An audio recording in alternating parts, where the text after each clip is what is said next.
ಪ್ರಿಯ ವೀಕ್ಷಕರೇ, ನಿಮಗೆಲ್ಲರಿಗೂ ನನ್ನ ನಮಸ್ಕಾರ ಮತ್ತು ಸಮೃದ್ಧಿ ಪ್ರವಾಸ ನಿಮಗೆಲ್ಲರಿಗೂ ಸ್ವಾಗತ. ಒಮ್ಮೆ ಟ್ರೈ ಮಾಡ್ರಪ್ಪ. ನಾನು ಹೇಳ್ತಾ ಇರೋದು ಇದು ಏನು ಅಂತ ನಾನು ಆಮೇಲೆ ಹೇಳ್ತೀನಿ. ಒಂದೇ ಸರಿ ಟ್ರೈ ಮಾಡ್ರಪ್ಪ, ಅಷ್ಟು ಗ್ಯಾರಂಟಿ ಕೊಡ್ತೀನಿ. ನಿಮ್ಮ ಕೂದಲ ಸ್ಮೂತು, ಸಿಲ್ಕಿ, ಸ್ಟ್ರಾಂಗ್. ಹಿಂಗೆ ಹಿಡಿದು ಹಿಂಗೆ ಅಡ್ವರ್ಟೈಸಲ್ಲಿ ತೋರಿಸ್ತಾರಲ್ಲ, ಹಿಂಗೆ ಹಿಡಿದು ಹಿಂಗೆ ಜಗ್ಗಿ ನೋಡಿಸ್ತಾರೆ, ಉದುರುತ್ತಾ ನೋಡಿ ಅಂತ. ಹಾಗೆ ಆಗತ್ತೆ, ಅಷ್ಟು ಗ್ಯಾರಂಟಿ ಹೇಳ್ತೀನಿ ಅಂತ ಹೋಮ್ ರೆಮಿಡಿ ನಾನು ತಿಳಿಸ್ತಾ ಇದ್ದೀನಿ. ಆದರೆ ಇಲ್ಲಿ ಇನ್ನೊಂದು ಏನು ವಿಷಯ ಅಂದ್ರಪ್ಪ, ಪ್ಯೂರ್ ವೆಜ್ ಇದ್ದರೆ ಸ್ವಲ್ಪ ಕಷ್ಟ. ಹಾಗಂದರೆ ಇದೇನಪ್ಪ ಇವರು ನಾನ್ ವೆಜ್ ತಿನ್ನಿಸ್ತಾರೇನಪ್ಪ ಅಂತ ತಿಳ್ಕೊಬೇಡಿ. ಇಲ್ಲಿ ಏನು ತಿನ್ನಿಸಲ್ಲ, ಆದರೆ ಪ್ಯೂರ್ ವೆಜ್ ಇದ್ದರೆ ಅವ್ರಿಗೆ ಸ್ವಲ್ಪ ಇದಾಗ್ಬೋದು ಅಂದ್ಕೊಂಡಿದ್ದೀನಿ. ಗೊತ್ತಿಲ್ಲ, ಮುಂದೆ ಹೇಳ್ತೀನಿ, ಆವಾಗ ನಿಮ್ಗೆ ಗೊತ್ತಾಗ್ತದೆ ಏನು ಹೇಳ್ತಾರಪ್ಪ ಇವರು ಅಂತ. ಏನಿಲ್ಲ, ಅದಕ್ಕಿಂತ ಮುಂಚೆ ನೀವು ದಯವಿಟ್ಟು ನನ್ನ ವಿಡಿಯೋನ, ನನ್ನ ಚಾನಲನ್ನು ಹೊಸಬ್ರು ಯಾರೇ ಇದ್ದರು ಸಬ್ಸ್ಕ್ರೈಬ್ ಮಾಡ್ಕೊಳ್ಳಿ. ಆಮೇಲೆ ಪಕ್ಕದಲ್ಲಿರೋ ಬೆಲ್ ಐಕಾನ್ ಮರೆಯೋದು ಪ್ರೆಸ್ ಮಾಡಿರಿ. ನೀವು ಎನ್ಕರೇಜ್ ಎಷ್ಟು ಕೊಡ್ತೀರಾ, ಈ ಥರ ಮಾಹಿತಿನ ನಾನು ನಿಮಗೆ ಕೊಡೋಕೆ ನನಗೂ ಉತ್ಸಾಹ ಸಿಗ್ತದೆ, ಸಂತೋಷ ಸಿಗ್ತದೆ. ಆಮೇಲೆ ನಿಮಗೆ ನಾನು ಈ ಥರ ಹೇಳೋದ್ರಿಂದ ನಿಮಗೊಂದು ರೀತಿಯಿಂದ ಹೆಲ್ಪ್ ಮಾಡ್ತಾ ಇದ್ದೀನಿ ಅಂದ್ಕೊತಾ ಇದ್ದೀನಿ.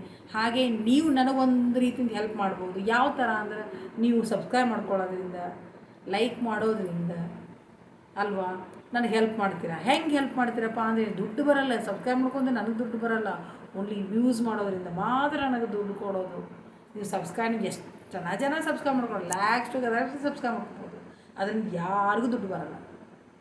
ದುಡ್ಡು ಬರೋದು ವ್ಯೂಸ್. ಎಷ್ಟು ವ್ಯೂಸ್ ಮಾಡ್ತಾರೋ ಅದಕ್ಕೆ ದುಡ್ಡು ಬರ್ತದೆ, ಅದು ಮಾತ್ರ ಹೇಳ್ತೀನಿ. ಆದರೆ ನನಗೆ ನೀವು ಒಂದು ರೀತಿಯಿಂದ ಹೆಲ್ಪೇ. ಹೆಂಗೆ ಅಂದರೆ, ನನಗೆ ಉತ್ಸಾಹ ಕೊಡ್ತೀರಾ, ಅದಕ್ಕೋಸ್ಕರ ನಾನು ಹೇಳೋದಷ್ಟೇ. ಅದು ಬಿಟ್ಟರೆ ಏನೂ ಇಲ್ಲ. ನನಗೆ ಉತ್ಸಾಹ ಕೊಟ್ಟರೆ ನಾನು ಇನ್ನೂ ಇಂತಿಷ್ಟು ರೆಮಿಡಿನ ತಿಳಿಸ್ಬೇಕು ಇವರಿಗೆ ಅಂತ ಅನಿಸುತ್ತೆ ನನ್ನ ವೀಕ್ಷಕರಿಗೆ. ಆಮೇಲೆ ಈಗ ಎಷ್ಟೊಂದು ಜನ ನನಗೆ ವೀಕ್ಷಕರಾಗಿದ್ದಾರಲ್ವ, ನಾನು ಸಬ್ಸ್ಕ್ರೈಬ್ ಮಾಡಿಕೊಂಡು, ಅದರಲ್ಲಿ ನೀವು ಒಬ್ಬರು ಆಗ್ರಿ ಅಷ್ಟೇ. ಇದೊಂದು ದೊಡ್ಡ ಫ್ಯಾಮ್ಲಿ ಅಂತ ಬೆಳೆಸೋಣ ಅಷ್ಟೇ. ಎಲ್ಲರೂ ಸೇರಿಕೊಂಡು ನಾನು ಹೇಳ್ತಾ ಇರೋ ಮಾಹಿತಿನ ನೀವು ಉಪಯೋಗ ಮಾಡ್ಕೊಳ್ಳಿ ಅಷ್ಟೇ. ಎಲ್ಲ ಥರ ಟಿಪ್ಸ್ಗಳನ್ನ ಹೇಳ್ತಾ ಬರ್ತಾ ಇರ್ತೀನಿ. ಆಲ್ರೆಡಿ ದಿನ ಪೋಸ್ಟ್ ಮಾಡ್ತಾನೇ ಇದ್ದೀನಿ. ಏನೋ ಬಾಯ್ ಮಿಸ್ಟೇಕ್ ಒಂದೊಂದು ದಿನ ಮಿಸ್ ಆಗಿರ್ಬೋದೇನೋ, ನನ್ನ ಒಂದು ಮನೆ ಕೆಲಸದಲ್ಲಿ ಅಥವಾ ಬ್ಯುಸಿ ಇರೋ ಟೈಮಲ್ಲಿ ಸ್ವಲ್ಪ ಮಿಸ್ ಆಗಿರ್ಬೋದು ಅಂದ್ಕೊಂಡಿದ್ದೀನಿ. ಆದರೆ ಆಲ್ಮೋಸ್ಟ್ ನಾನು ಡೈಲಿ ವೀಡಿಯೋಗಳನ್ನ ಹಾಕ್ತಾ ಇರ್ತೀನಿ, ಉಪಯೋಗ ಮಾಡ್ತಾಯಿರಿ. ಒಂದೊಂದು ದಿನಕ್ಕೆ 2-3 ವೀಡಿಯೋಗಳನ್ನು ಹಾಕಿದ್ದೀನಿ, 4 ವೀಡಿಯೋಗಳನ್ನು ಹಾಕಿದ್ದೀನಿ. ನೋಡಿರಿ, ಉಪಯೋಗ ಮಾಡ್ಕೊಳ್ಳಿ. ತುಂಬಾ ಉಪಯೋಗ ಆಗ್ತದೆ ಅಂತ ಅಂದ್ಕೊಂಡಿದ್ದೀನಿ. ಆಯಿತು, ಈ ವಿಷಯಕ್ಕೆ ಬರೋಣ. ಏನಪ್ಪ ಅಂದರೆ, ಒಂದೇ ಸರಿ ರೀ ನೀವು ಟ್ರೈ ಮಾಡಿರಿ. ಹಿಂಗೆ ಹಿಡಿದು ಹಿಂಗೆ ಜಗ್ಗಿದ್ರೆ ಸಾಕು, ಬಿದ್ದಿರಲ್ಲ ಬರಲ್ಲ. ಹಂಗಂತ ಒಂದೊಂದು ಕೂದಾಡಿ ಜಗ್ಗಿಗಿರ ಮತ್ತೆ ನೋಡಿ ಮೇಡಮ್ ನೀವು ಏನೋ ಹೇಳಿದ್ರಿ ನೋಡಿ, ಹಿಂಗೆ ಜಗ್ಗಿ ತೋರಿಸಿ ನನಗೆ ಆಮೇಲೆ ಹಂಗಲ್ಲ. ಅಟ್ಲೀಸ್ಟ್ ಹಿಂಗೆ ಅಂದರೆ ಬಿಚ್ಚಲ್ಲ ಅನ್ಬೋದು. ಅಷ್ಟು ರೂಟ್ ಗಟ್ಟಿ ಆಗ್ತದೆ, ಅಷ್ಟು ಗಟ್ಟಿ ಆಗ್ತದೆ ಅಂತ ಹೇರ್ ಮಾಸ್ಕನ್ನು ನಾನು ಹೇಳ್ತಾ ಇದ್ದೀನಿ. ಏನಿಲ್ಲ, ಆದರೆ ನಾನು ಹೇಳೋದು ಪ್ಯೂರ್ ವೆಜ್ ಇದ್ದವ್ರಿಗೆ ಸ್ವಲ್ಪ ಅಯ್ಯೋ ಇದನ್ನ ಹಚ್ಕೋಬೇಕಾ ಅಂತ ಅಂತೀರೇನೋ ಗೊತ್ತಿಲ್ಲ. ಅದೇನಪ್ಪ, ಓಕೆ ವಿಷಯಕ್ಕೆ ಬರ್ತೇನೆ. ಒಂದು ಕಪ್ಪಲ್ಲಿ 2 ಮೊಟ್ಟೆ ಅಂದರೆ ಪ್ಯೂರ್ ವೆಜ್ ಇದ್ದವರಿಗೆ ಯಪ್ಪ ಅಂತ ಅಂದ್ಕೊತಾರೆ. ಅವ್ರು ಏನು ಮಾಡ್ರಪ್ಪ ಅಂದರೆ, ಮೊಟ್ಟೆಯಲ್ಲಿ ಹಳದಿ ಭಾಗನ ತೆಗೆದುಬಿಟ್ಟು ಬಿಳಿ ಭಾಗನ ಹಚ್ಕೊಳ್ಳಿ. ಅದು ಹಳದಿ ಭಾಗದಲ್ಲಿ ಸ್ಮೆಲ್ ಜಾಸ್ತಿ ಇರುತ್ತೆ ಅಂತ. ಅದು 2 ಹಾಕೋದ್ರಿಂದ ಒಳ್ಳೆಯದು. ಓಕೆ, ಡೋಂಟ್ ವರಿ, ನನಗೇನು ಕಂಫರ್ಟೇಬಲ್ ಆಗುತ್ತೆ ಅನ್ನೋವಂಥವ್ರು ಎಲ್ಲರೂ ಹಚ್ಕೊಳ್ಳಿ. ಏನು ತಲೆಗೆ ತಾನೇ ಹಚ್ಕೊಳ್ಳೋದು.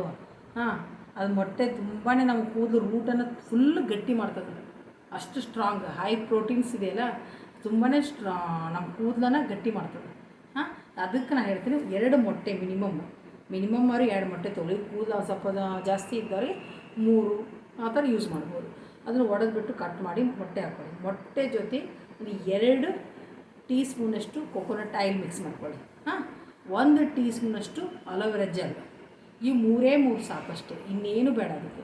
ಈ 3 ನೀಟಾಗಿ ಕಲಿಸ್ಕೊಂಡ್ಬಿಟ್ಟು ಹೇರ್ಗೆ ಫುಲ್ ಅಪ್ಲೈ ಮಾಡ್ಕೊಂಬಿಡಿ. ಕ್ಲೀನಾಗಿ ಅಪ್ಲೈ ಮಾಡ್ಕೊಂಡು ಫುಲ್ಲು ರೂಟಿಂದ ಹಿಡಿದು ಎಲ್ಲ ಕಡೆ ಅಪ್ಲೈ ಮಾಡಿಕೊಂಡು ಫುಲ್ ಈ ಥರ ಮಾಡಿ ಫುಲ್ ಡ್ರೈ ಆಗಿ ಅದೇನು ಗಟ್ಟಿಯಾಗಿ ಒಂಥರ ಬಿರುಸಾಗಿಬಿಡ್ತದೆ. ನಿಮ್ಮ ಕೂದಲ ಗಟ್ಟಿಯಾಗಿಬಿಡ್ತದೆ, ಗೊತ್ತು. ಮೊಟ್ಟೆ ಫುಲ್ ಡ್ರೈ ಆದರೆ ಹೆಂಗಾಗುತ್ತೆ, ಒಂಥರ ಕಟ್ಟಿಗೆ ಥರ ಕೂದಲು ಹಿಂಗೆ ಹಿಡಿದ್ರೆ ನೀವು ಹಿಂಗೆ ಮಾಡಿದ್ರೆ ಅದು ಒಂಥರ ಗಟ್ಟಿ ಆಗುತ್ತೆ. ಅಲ್ಲಿವರೆಗೂ ಬಿಟ್ಟುಬಿಡ್ಬೇಕು. ಫುಲ್ ಗಟ್ಟಿ ಆದಮೇಲೆ ನೀವು ತಲೆನ ಶಾಂಪು ಆಗಿರ್ಬೋದು ಸೀಗೆಕಾಯಿಂದ ತೊಳ್ಕೊಳ್ಳಿ. ಇನ್ನೊಂದು ನೋಟ್ ಮಾಡ್ಕೊಳ್ಳಿ, ಯಾವತ್ತು ಬಿಸಿಯಾದ ನೀರನ್ನು ಯೂಸ್ ಮಾಡಲೇಬೇಡಿ ಕೂದಲಕ್ಕೆ. ಅತಿಯಾದ ಸುಡು ಬಿಸಿ ಬಿಸಿ ನೀರು ಹಾಕೋದ್ರಿಂದ ನಿಮ್ಮ ಸ್ಕಿನ್ನು ಡ್ರೈ ಆಗ್ತದೆ. ಡ್ರೈ ಆಗೋದ್ರಿಂದ ಡ್ಯಾಂಡ್ರಫ್ ಜಾಸ್ತಿ, ಆಮೇಲೆ ತೇವಾಂಶ ಹೊರಟೋಗ್ತದೆ. ಅದಕ್ಕೆ ಹೇಳ್ತೀನಿ, ಉಗುರು ಬೆಚ್ಚಗಿರೋ ನೀರು, ತಣ್ಣೀರಿಂದ ಸ್ನಾನ ಮಾಡೋದು ತುಂಬಾ ಒಳ್ಳೆಯದು. ನಮ್ಮ ಹೆಲ್ತಿಗಾಗಿರ್ಬೋದು, ಬಾಡಿಗಾಗಿರ್ಬೋದು, ಸ್ಕಿನ್ಗಾಗಿರ್ಬೋದು.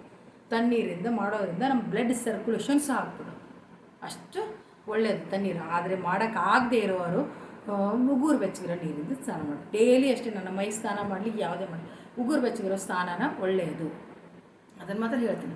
ಇದೊಂದು ತಲೆ ತೊಳ್ಕೊಂಡು ನೀವು ಯಾವುದೇ ಒಂದು ಸೀಗೆಕಾಗಿರ್ಬೋದು, ಶಾಂಪು ಆಗಿರ್ಬೋದು, ಯಾವುದೆಂದರೂ ತಲೆ ತೊಳ್ಕೊಂಡು ಒಂದು ಬಿಟ್ಟು ನೋಡಿ. ಇಮ್ಮಿಡಿಯೇಟ್ಲಿ ಅವತ್ತೇ ಒಂದೇ ಸರಿನೇ ನೀವು ಇಮ್ಮಿಡಿಯೇಟ್ಲಿ ಗೊತ್ತಾಗ್ತದೆ. ನೀವು ಹಿಂಗೆ ಜಗ್ಗಿದ್ರು ಸಹ ನಿಮ್ಮ ಕೂದಲು ಬರೋಲ್ಲ. ಹಂಗಂತ ಒಂದೊಂದು ಕೂದಲು ಜಗ್ಗಕ್ಕೆ ಹೋಗ್ಬೇಡ್ರಪ್ಪ. ಮತ್ತು ನಾನು ಇವಾಗ ಹೇಳ್ತೀನಿ, ಅಷ್ಟು ಸ್ಟ್ರಾಂಗ್ ಆಗ್ತದೆ, ಅಷ್ಟು ಚೆನ್ನಾಗಿ ಆಗ್ತದೆ. ಆಮೇಲೆ ಈ ವಿಡಿಯೋ ಇಷ್ಟವಾದರೆ ಮರೆಯದೆ ಲೈಕ್ ಮಾಡೋದು ಮರಿಬೇಡಿ. ಆಮೇಲೆ ಮುಂದಿನ ವಿಡಿಯೋದಿಂದ ಮತ್ತೆ ಭೇಟಿ ಆಗೋಣ. ಆಮೇಲೆ ಮತ್ತೆ ಇದೇ ಥರ ಉಪಯುಕ್ತ ಮಾಹಿತಿಯನ್ನು ಮತ್ತೆ ಮುಂದೆ ತಿಳಿಸ್ತೀನಿ. ಈ ವಿಡಿಯೋದೊಂದಿಗೆ ಮುಕ್ತಾಯ ಮಾಡ್ತಾ ನಿಮಗೆಲ್ಲರಿಗೂ ನನ್ನ ಧನ್ಯವಾದಗಳು.